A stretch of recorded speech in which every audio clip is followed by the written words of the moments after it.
दर्शकगण, आप कैसे हैं? अभिवादन। आज मैं आपको नींद की गोलियों के बारे में कुछ बताना चाहता हूँ।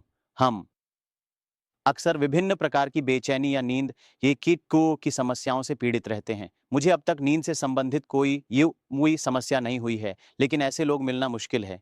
इसलिए चाहे बेचैनी हो या नींद की समस्या, हम सभी कभी न कभी नींद की गोलियाँ लेते हैं। मैं इसे डॉक्टर की सलाह पर लेता हूँ।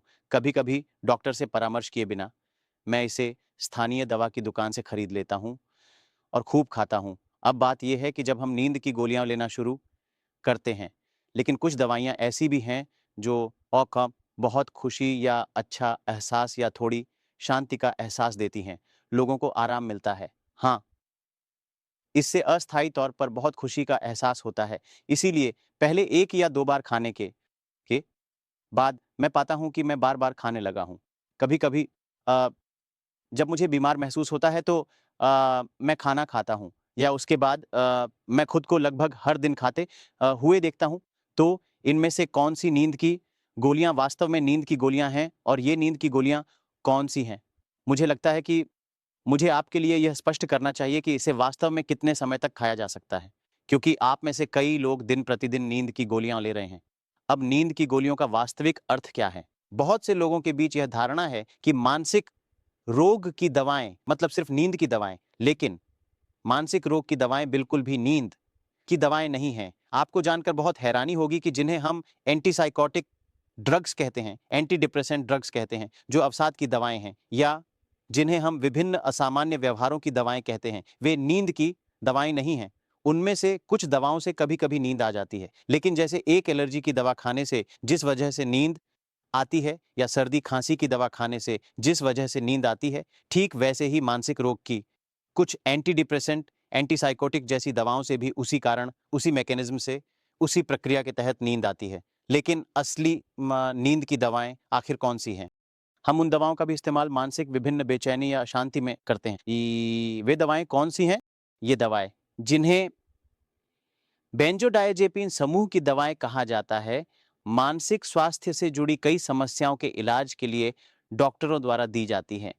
बेंजोडायज़ेपिन एक प्रकार की दवा है जो मुख्य रूप से चिंता, घबराहट, नींद न आना, मिर्गी के दौरे और कभी-कभी मांसपेशियों में जकड़न जैसी समस्याओं के इलाज में उपयोग की जाती है। इस समूह में कई दवाएँ आती हैं जैसे क्लोनाज़ेपाम, ब्रोमाज़ेपाम, अल्प्राज़ोलाम, मिडाज़ोलाम, लोराज़ेपाम, नाइट्राज़ेपाम, फ्लूराज़ेपाम आदि।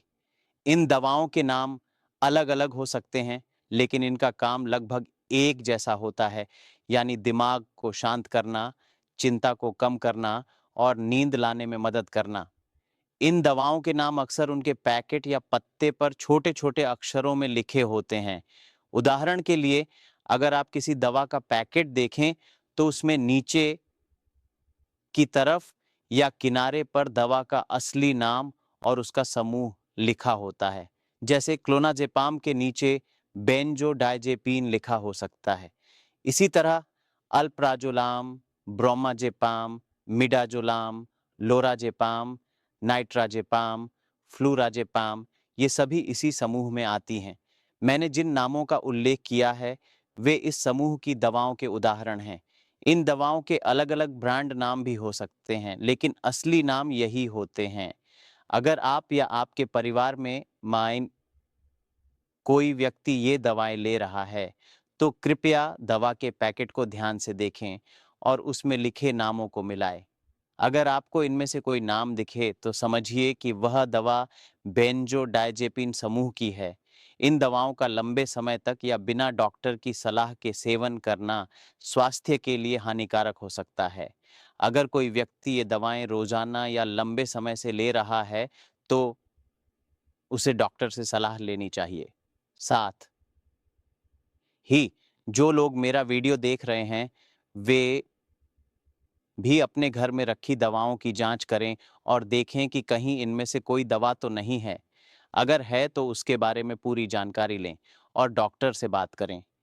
दवाओं का सही उपयोग और जानकारी आपके स्वास्थ्य के लिए बहुत ज़रूरी है। इससे बाहर निकल सकते हैं और डॉक्टर की मदद से शायद सही बीमारी की पहचान कर सही दवा पर वापस आ सकते हैं। और जो दवा वास्तव में असली समाधान नहीं है, केवल अस्थायी समाधान है, जिसने आपको लत लगा दी है, उससे भी आप बाहर निकल सकते हैं। स्वस्थ रहें, सभी के अच्छे स्वास्थ्य और मानसिक सुख शांति की कामना करता हूँ। सामान्य रूप से सभी हमेशा अच्छे रहें, यही दुआ करता हूँ।